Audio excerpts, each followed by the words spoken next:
Scott Rolen, newly elected into the Baseball Hall of Fame by the writers. Scott, a terrific two-way player.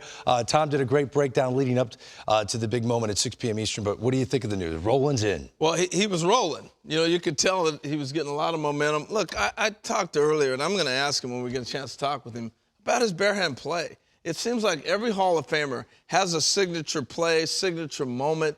I mean, when I think back at him and I see him play, that stands out. Now, I know he could hit. He had great range. He did all the things. He's not in the Hall of Fame without all those other things. But his barehand play on a ground ball, a roller, was second to none. It's amazing. Yeah, I love that image. I can still see that in my head, but I think about him as an all-around player as well. I think that's why he's a Hall of Famer. Yeah. To be able to combine power hitting, running the bases, and defense together at the position of third base. Very few have done that. I mean, listen, he's one of the top 10 third basemen of all time. But when you look at the all-around play, he's probably even higher than that. And I think that's why he's a Hall of Famer. You know, he had some injuries throughout his career, but again, we're talking about someone who was 245 pounds playing third base as athletically as he did. He's kind of a one-of-a-kind guy at that position. Yeah, he definitely deserves to be in the Hall of Fame. He made it. I imagine we'll have a graphic that'll spell all this out because there's a lot to digest. He made it by 5 votes. Todd Helton fell short by 11 votes. No player who still had eligibility left has ever come that close with the writers and not made it. And when you look at those are the numbers, okay? But they all took significant jumps. Rolen from 63 to 76. Helton from 52 to 72. Wagner from 51 to 68.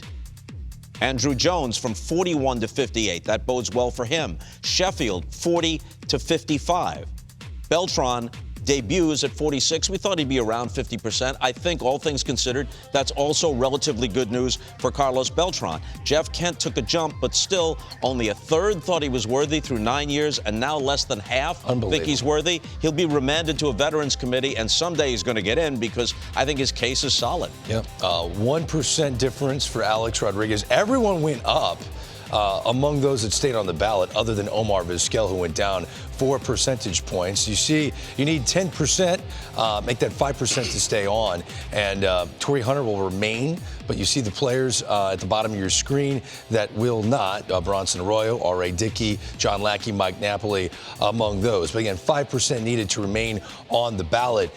There's a lot to digest. Carlos Beltran at 46.5% to debut. May I remind you that Scott Rolen made history because in 2018 he debuted at 10.2%. So this is the lowest debut vote total for a Hall of Famer for the writers to vote in eventually. So that's a meteoric rise in 6 years. He did that in 6 years. The previous record had been Duke Snider, 17%. It took him 11 years back in the day when they had 15 years on the ballot. So that is a meteoric rise for Scott Rolen. Now, the ballot was a little more crowded when he first got on with a lot of the PED guys.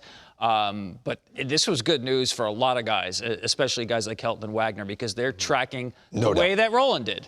The patterns of voting have changed considerably over the last decade or so. And something we said at the very beginning of this broadcast, when someone doesn't get a Hall of Fame vote, that does not mean that anyone who has any knowledge thinks they weren't an admirable player. Jacoby Ellsbury had some big years. Jason Worth was a very good player. Matt Cain was a terrific pitcher. Mark Burley, who's still above the cut, I guess. John Lackey. But you got guys that didn't get a single vote, but they still had estimable and respectable careers. Nobody should disrespect them. That's not getting a Hall of Fame vote is not a negative. Getting a Hall of Fame vote is a superlative. I'll tell you what, the takeaway for me, too, is the importance of a manager. Tony La Russa was so impactful with Scott Rolen. The years he played with Tony, being around him, that mindset that Tony La Russa gives a guy, we're playing one inning at a time, do your job, stay within your capabilities, and to have a guy that says, Scott, you're an athletic. You're going to run. You're going to be able to do all these things within your athletic ability. I think that's big to have a manager who recognizes that and lets you go do your thing. I think the writers now actually are looking for reasons to vote for people. I first started years and years ago, more than 30 years ago. My first 6 years, it was either one or none every single year. The flow has picked up, and I think writers now are looking for reasons to vote for people rather than not to vote for people. That's good. the ballot becomes less crowded because next year Adrian Beltre is the only sure thing, and the year after that Ichiro's the only sure thing. There are others for whom you can make a case for or against, but it'll loosen up a little bit, and that also is a plus for some of those that are flirting with election. That is if Ichiro doesn't come back and play. You never know. That is not a sure thing. You're right.